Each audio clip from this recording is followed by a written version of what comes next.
আসসালামু আলাইকুম এভরিওয়ান, কি অবস্থা সবার? কেমন আছেন আপনারা সবাই? আই হোপ আপনারা সবাই অনেক বেশি ভালো আছেন এবং আল্লাহর রহমতে আমি অনেক ভালো আছি। তো ভিউয়ার্স, আজকের ভিডিওতে আমি আপনাদেরকে দেখাবো এই ধরনের ব্রাউন কালার এইচডি এর ভিডিও কিভাবে এডিটিং করবেন শুধুমাত্র ইলাস্ট্রেশন এসটি দিয়ে। তো ভিউয়ার্স, আজকের ভিডিওটা না টেনে মন দিয়ে সম্পূর্ণ ভিডিওটা দেখলেই কিন্তু আপনিও শিখে যাবেন কিভাবে এই ধরনের ব্রাউন কালার এইচডি এর ভিডিও এডিটিং করতে হয়। তো ভিউয়ার্স, আপনাদের সাথে আছে আমি অন্তর। আপনারা দেখতেছেন টেক অন্তর ইউটিউব চ্যানেল। যে সকল বন্ধুরা এখন আমাদের চ্যানেলটিকে সাবস্ক্রাইব করেনি, এখনই সাবস্ক্রাইব করে দেন। আর যারা অলরেডি সাবস্ক্রাইব করে রাখছেন তাদেরকে অসংখ্য ধন্যবাদ। তো ভিউয়ার্স, চলেন ভিডিওটা শুরু করা যাক।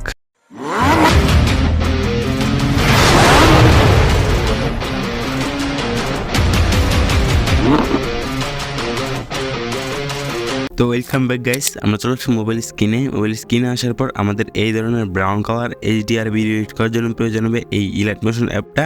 তো আপনার গুগল প্লে স্টোর থেকে এই ইলাস্ট্রেশন অ্যাপটা ইনস্টল করে নেবেন। আর আপনারা যদি এটার প্রো ভার্সনটা চান তাহলে আমার এই ভিডিওর ডেসক্রিপশন বক্সে আমার টেলিগ্রাম চ্যানেল লিঙ্ক পেয়ে যাবেন। আমার টেলিগ্রাম চ্যানেল থেকে এই ইলাস্ট্রেশন প্রো ভার্সন অ্যাপসটা ইনস্টল করে নেবেন। তো অ্যাপসটা ইনস্টল করার পরে আপনার অ্যাপসটা ওপেন করবেন। তো আমি অ্যাপসটা ওপেন করতেছি।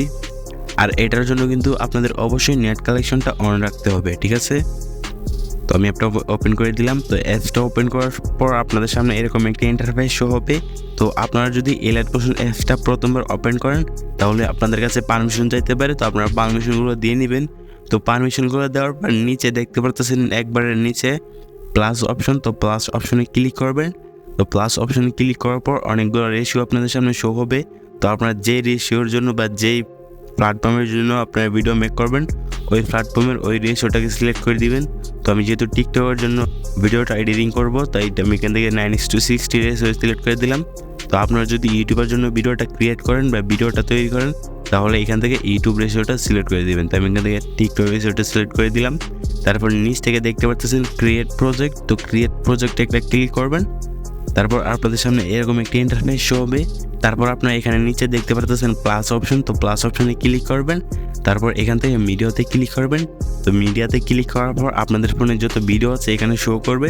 তো আপনারা যে ভিডিওটা এডিটিং করতে চাচ্ছেন এখান থেকে ভিডিওটা সিলেক্ট করে নেবেন। তো আমি এখান থেকে ভিডিওটাকে সিলেক্ট করে নিলাম। তো ভিডিওটা সিলেক্ট করে নেওয়ার পর আপনারা ভিডিওর লেয়ারটাতে ক্লিক করবেন। তারপর নিচে দেখতে পাচ্ছেন একবার কর্নারে ইফেক্টস নামে একটি অপশন। তো ইফেক্টসে ক্লিক করবেন। তারপর আবার অ্যাড ইফেক্টসে ক্লিক করবেন। তো অ্যাড ইফেক্টসে ক্লিক করার পর উপর এখানে গিয়ে সার্চ বার অপশন পেয়ে যাবেন। তো সার্চ বারে ক্লিক করবেন। তো সার্চ বারে ক্লিক করে এখানে লিখবেন হচ্ছে চ্যানেল র্যাম্প RGB। তো এখানে সার্চ বারে চ্যানেল র্যাম্প RGB লিখে সার্চ করার পর আপনাদের সামনে এই ইফেক্টটা শো করবে। তো ইফেক্টটাতে ক্লিক করবেন। তারপর ইফেক্টটাতে ক্লিক করার পর এখান থেকে নিচে পেয়ে যাবেন এক্সটার্নাল সেটিংস। তো এক্সটার্নাল সেটিংসে ক্লিক করবেন। তো এক্সটার্নাল সেটিংসে ক্লিক করার পর এখানে দেখতে পাচ্ছেন চারটা লাইন, একটা হচ্ছে R এর লাইন, একটা হচ্ছে G এর লাইন, একটা হচ্ছে B লাইন, একটা হচ্ছে A লাইন। তো আপনার বি এর লাইনে দেখতে পাচ্ছেন 10 সামনে রয়েছে ওয়াই। তো ওয়াই ক্লিক করবেন। তো ওয়াই ক্লিক করার পর দেখতে পাচ্ছেন আমাদের ভিডিওটার কালারটা চেঞ্জ হয়ে গেছে। তো এখান থেকে ব্যাক অপশনে একটা ক্লিক করবেন। তারপর আবার ইফেক্টসে ক্লিক করবেন। দেন আবার অ্যাড ইফেক্টসে ক্লিক করবেন। অ্যান্ড এখানে সার্চ বারে গিয়ে লিখবেন হচ্ছে স্যাচুরেশন ভাইব্রেশন। তো এখানে সার্চ বারে স্যাচুরেশন ভাইব্রেশন লিখে সার্চ করার পর আপনার সামনে এই ইফেক্টটা চলে আসবে। তো ইফেক্টটাতে ক্লিক করবেন। দেন স্ট্যান্ডার্ড সেটিংসে ক্লিক করবেন। তারপর এখানে 3 ডট আইকন পেয়ে যাবেন। তো 3 ডট আইকনে ক্লিক করবেন। তারপর এই ডাকটাকে আপনার বাম পাশে টেনে আপনার এখান থেকে 40% করে দিবেন। তো আমি আমার ভিডিও অনুযায়ী 40% করে দিতেছি। অ্যান্ড আপনারা আপনাদের ভিডিও অনুযায়ী রেখে দিবেন। আর আপনারা এই দাগটাকে টেনেও করতে পারেন অথবা চাইলে এই এটার উপরে ক্লিক করবেন। দেন এখান থেকে এই ক্রস আইকনে ক্লিক করে আপনারা এখান থেকে আপনারা যতটুকু রাখতে চাচ্ছেন, যত পার্সেন্ট রাখতে চাচ্ছেন এখান থেকে অত পার্সেন্ট লিখে দিবেন। তো আমি এখান থেকে 40 লিখে দিতেছি। দেন আপনারা যদি 50% চান এখানে 50% লিখে দিতে পারেন। দেন এখানে টিক অপশনে ক্লিক করবেন। টিক অপশনে ক্লিক করার পর দেখতে পাচ্ছেন এখানে 40% চলে আসছে। তারপর এখান থেকে ব্যাগে চলে আসবেন।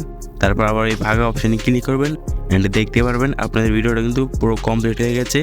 তো এখান থেকে আপনাদের ভিডিওটা কালার এডিটিং করা কমপ্লিট হয়ে গেলে ভিডিওটা গ্যালারিতে সেভ করার জন্য উপরে এই এর অপশন দেখতে পারবেন। তো এর অপশনে ক্লিক করবেন। তারপর এখান থেকে রেজলিউশনটা সিলেক্ট করে দিবেন। তো আমি এখানে 1080p করে দিলাম। তারপর নিচে দেখতে পাচ্ছেন এক্সপোর্ট অপশন। তো এক্সপোর্টে ক্লিক করবেন।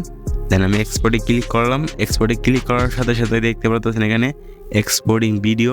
আর এখানে আপনাকে একটু ওয়েট করতে হবে। ওয়েট করার পর আপনাদেরকে অন্য আরেকটি ইন্টারফেসে নিয়ে আসবে। তো দেখতে পাচ্ছেন এখানে একটু ওয়েট করার পর আমাদেরকে এরকম একটি ইন্টারফেসে নিয়ে আসবে। তো আমি এখান থেকে নিচে সেভ আইকনে ক্লিক করব। অ্যান্ড সেভ আইকনে ক্লিক করার সাথে সাথে কিন্তু এই ভিডিওটা আমার গ্যালারিতে সেভ হয়ে গেছে। তো আশা করতেছি ভিউয়ার্স আজকের ভিডিওটা দেখার পর এই ধরনের ব্রাউন কালার HDR ভিডিও কীভাবে এডিটিং করতে হয় সেটা শিখে গেছে। তো ভিউয়ার্স আজকের ভিডিওটা এই পর্যন্তই ছিল। তো ভিডিওটা কেমন লাগছে তা অবশ্যই কমেন্টে জানাতে বলবেন না। তো দেখা হচ্ছে এরকমই নতুন নতুন ভিডিওতে। ততক্ষণ অবশ্যই ভালো থাকবেন, সুস্থ থাকবেন, আল্লাহ হাফেজ।